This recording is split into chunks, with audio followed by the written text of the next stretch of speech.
York Times and the International Herald Tribune, this is Susie Menkes in Paris at Nina Ricci with the designer Peter Copping.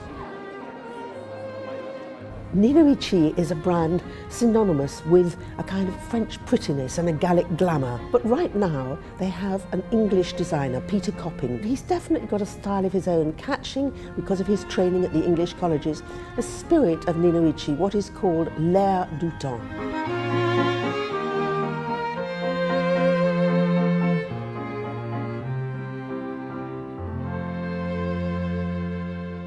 Peter, the most important thing people think of about Nina Ricci is this idea of l'air du temps, the famous Nina Ricci fragrance, meaning catching the moment.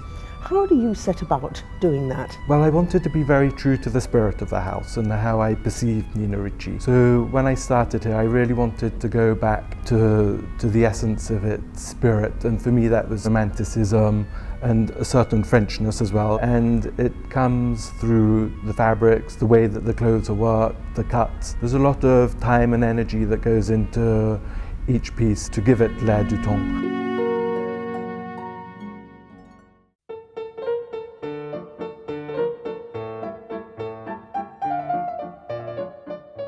You have this store on the corner of Avenue Montaigne. It must be about the most fashion-centric place in the whole of Paris.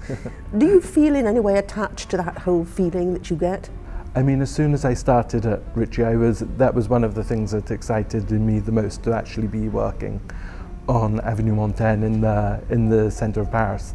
And one of the first changes I made as soon as I arrived was to the label for the clothes, and I added the address to the fashion label.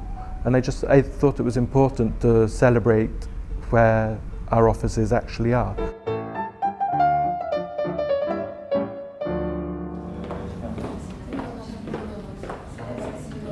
Tell me about your process of designing. Do you start with the fabric and drape it? Do you start with drawing? How do you go about it? I always start with research, and I like to find some imagery or something to latch onto and then build from there.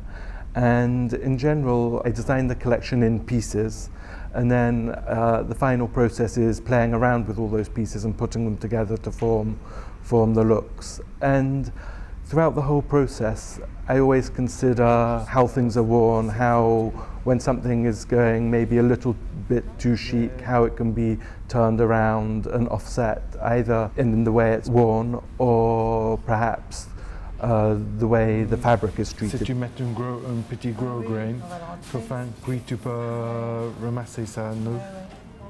So I like, say, intentionally creasing some things to make them look a little less perfect, even if that at the same time is what I'm striving for.